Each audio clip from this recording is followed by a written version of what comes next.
6개월 동안 온라인에서 활동하는 1인 크리에이터 50명을 관찰하고 분석했습니다. 그 중에서도 월 500만 원 이상의 수익을 1년 이상 유지한 21명을 심층적으로 들여다봤는데요. 놀랍게도 이들의 콘텐츠 스타일은 모두 달랐습니다. 주제도 콘텐츠도 팔로워나 노출 방식까지 모두 제각각이었죠. 하지만 이들은 공통된 이것을 갖고 있었습니다. 바로 감정이 흐르는 구조였어요. 팔로워 수가 많다고 돈을 잘 벌거나 오래 가는 건 아니더라고요. 지속 가능한 브랜드는 모두 숫자가 아니라 감정에 집중하고 있었습니다. 반대로 번아웃을 겪으며 무너지는 90%의 크리에이터들은 모두 노출수, 조회수, 팔로워 수에 집중하며 숫자 지옥에 빠져 있었죠. 여기엔 어떤 차이가 있을까요? 어떻게 하면 나도 오래 가면서 수익 걱정 없는 브랜드가 될 수 있을까요? 오늘은 이 문제에 대한 답을 찾고 그 비밀을 3단계로 정리해서 여러분이 바로 시작할 수 있는 실전 가이드로 알려드리겠습니다. 이 영상을 끝까지 보시면 AI를 통해 3시간 걸릴 작업을 단 30분 만에 끝낼 수 있는 전용 프롬프트가 포함된 고퀄리티 워크시트를 선물로 드릴게요. 바로 시작해볼까요?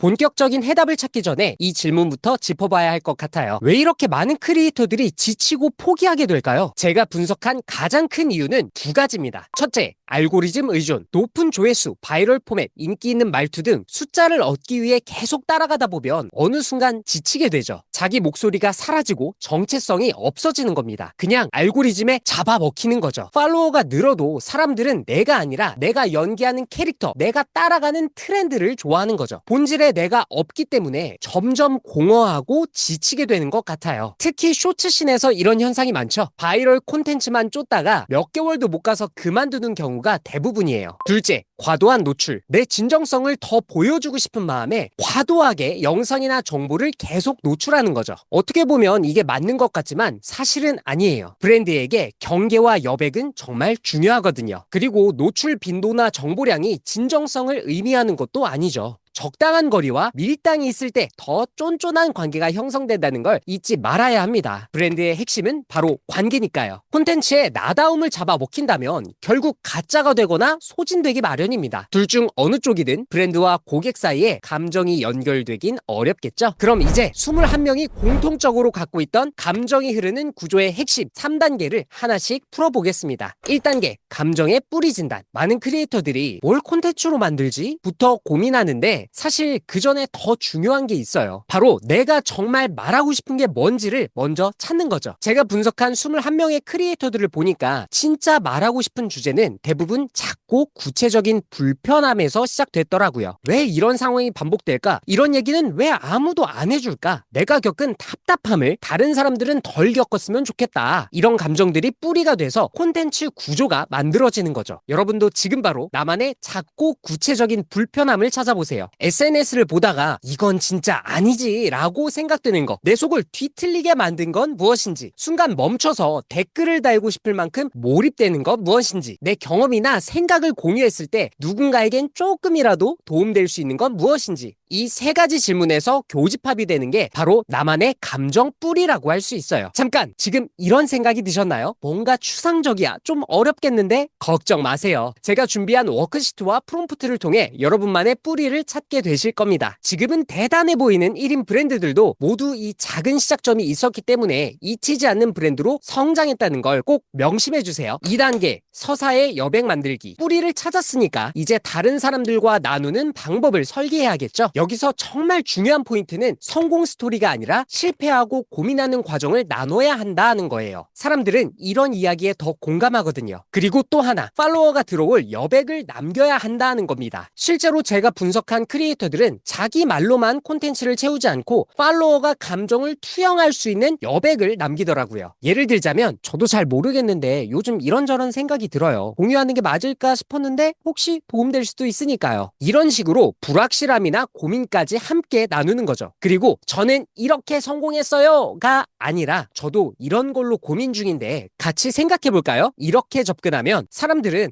나만 그런 게 아니구나 라는 안도감, 같이 고민하면서 참여하고 싶은 심리적 공간이 생기게 됩니다. 사실 문제를 해결하고 싶은 사람들은 콘텐츠 속에서 자기 감정을 발견할 때 팬이 되는 법이거든요. 완벽한 선생님보다는 함께 고민하는 동료, 조언해주는 선배가 되는 게 훨씬 끈끈한 관계를 만들죠. 전문성보다 공감이라는 작은 포인트가 결국 서사를 만든다는 사실을 놓치지 말아야 합니다. 2단계 워크시트에는 팔로워 참여를 유도하는 산막구조 템플릿과 AI로 서사를 생성하는 프롬프트가 있어요. 스토리를 만드는 실습까지 해보실 수 있으니까 많은 도움이 되실 겁니다. 3단계 감정 리듬에 맞는 플랫폼. 어떤 플랫폼을 선택할까? 이런 고민 많이 하시죠? 요즘은 어디에 노출이 좋더라, 뭐가 뜬다더라 이야기가 많지만 사실 정답은 없어요. 중요한 건 지금 내 감정 상태와 에너지에 맞는 곳을 선택하는 거죠. 크리에이터에겐 크게 4가지 감정 리듬이 있습니다. 첫째로 관찰 리듬. 아직 뭘 할지 찾고 있는 단계죠. 이럴 땐 일단 경험부터 해보세요. 인스타 스토리나 유튜브 쇼츠나 스레드처럼 뭐가 나한테 맞을지를 부담 없이 시도해보는 거죠. 둘째, 관계 리듬. 사람들과 소통하고 싶어지는 단계예요. 댓글, 라이브, DM, 문의 채널, Q&A 콘텐츠, 뉴스레터 등을 시도해보면서 내 감정과 에너지에 가장 맞는 게 뭔지 찾아보는 겁니다. 그리고 그걸 주력 소통 창구로 집중하는 거죠. 콘텐츠 퍼널 끝에 이 창구를 배치해두면 큰 감정 소모 없이 팔로워들과 깊은 관계를 맺어갈 수 있습니다. 셋째, 수익 리듬. 말 그대로 수익화 안정에 집중하고 싶은 단계죠. 제가 살펴본 크리에이터들의 공통점을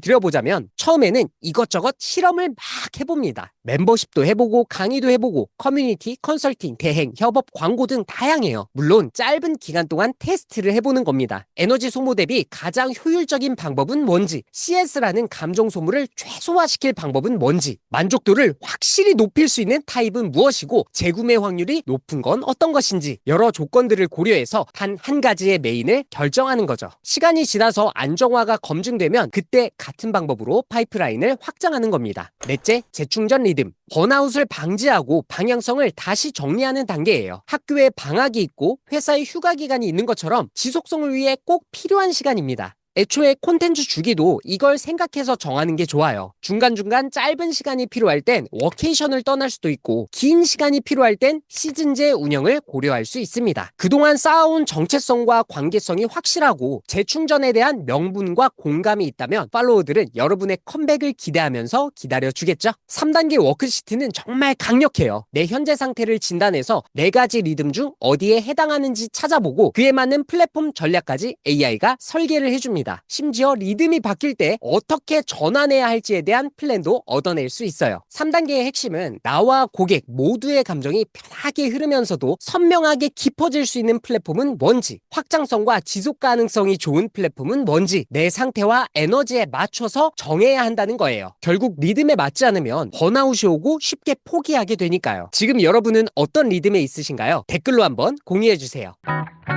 자, 이렇게 해서 감정이 흐르는 브랜딩 3단계를 모두 살펴봤습니다. 정리해보자면 1단계에서 작고 구체적인 불편함을 찾고 2단계에서 팔로워가 들어올 여백을 만들고 3단계에서 내 감정 리듬에 맞는 플랫폼을 선택하는 거였어요. 이 3가지만 제대로 설계해도 브랜드의 기초는 충분히 탄탄해집니다. 하지만 여기서 끝이 아니죠. 진짜 지속 가능하고 수익까지 안정적인 브랜드가 되려면 나만의 카테고리와 시장을 만들고 브랜드 생태계 확장까지 모두 유기적으로 연결돼야 하거든요. 잠깐 제 얘기를 드리자면 저는 수익화를 목표로 콘텐츠 제작을 한 지 4년 정도 됐는데 처음 1년은 정말 답답했어요. 브랜딩이 중요하다는 것도 알겠고 팔로워도 증가했지만 정작 수익은 월 100만 원 넘기기가 어렵더라고요. 더 답답한 건 유명한 브랜딩 강의나 마케팅 책도 10권 넘게 봤는데 여전히 뭔가 핵심을 놓치고 있는 것 같았습니다. 사실 대부분의 브랜딩 교육은 외형 꾸미기만 집중하거든요. 로고 디자인, 예쁜 템플릿, 피드 통일감 이런 것들만 다루죠. 마케팅 교육도 다르지 않습니다. 자동화나 시스템에 대한 기술적인 부분이 거의 주를 이루거든요. 하지만 진짜 지속적인 수익을 만드는 핵심은 감정과 관계에 있었습니다. 아무리 그럴듯해 보여도 관계가 만들어지지 않으면 결국 한계에 부딪히게 되는 거죠. 물론 혼자서 관계 브랜딩을 배우는 건 정말 어렵습니다. 있습니다. 이럴 때 가장 확실한 방법은 이 문제를 해결해줄 진짜 전문가에게 멘토링을 받아보는 거예요. 저는 주변에 그런 사람이 없어서 지금까지 5,400만 원 이상을 내고 해외 전문가들의 도움을 받았거든요. 만약 여러분도 주위에 멘토가 될 사람을 찾기 어렵다면 지난 2년간 밀도 있게 관계 기반 브랜딩과 마케팅을 배워온 스튜디오 마진의 멤버십을 추천드립니다. 일반적인 강의가 아니라 직접 여러분만의 브랜드를 함께 설계하는 워크숍 형태로 진행될 거예요. 제대로 된 아이덴티티와 브랜드 에셋, 서사를 만들어가면서 동시에 고객을 이해하고 관계를 만들고 브랜드 생태계 구축까지 체계적으로 완성할 수 있습니다. 특히 같은 고민을 가진 크리에이터들과 함께 진행하기 때문에 서로의 성장 과정을 보면서 동기부여나 객관적인 피드백까지 동시에 받을 수 있어요. 무엇보다 단계별 워크시트와 AI 활용법을 통해서 막막함 없이 아웃풋을 낼 수 있습니다. 결국 배움에서만 끝나면 아무 소용이 없잖아요. 이미 해외에서 검증된 브랜드 비즈니스의 방식을 나도 써먹어보고 싶다면 고정 댓글 링크에서 대기리스트에 등록해주세요. 멤버십 오픈 소식과 다양한 혜택을 가장 먼저 안내드리고 오늘 다뤘던 3단계의 워크시트 세트도 보내드리겠습니다. AI로 30분 만에 완성해볼 수 있어서 등록만 해도 바로 가치를 경험하실 수 있어요. 실제로 이 워크시트는 제가 있는 커뮤니티에서 좋은 평가를 받고 있습니다. 지금 바로 고정 댓글 링크를 클릭하고 직접 체험해보세요. 앞으로도 브랜드 비즈니스에 필요한 이야기들을 매주 나눠볼 테니까요. 스튜디오 마진 채널을 구독하고 댓글로 많은 응원 부탁드립니다.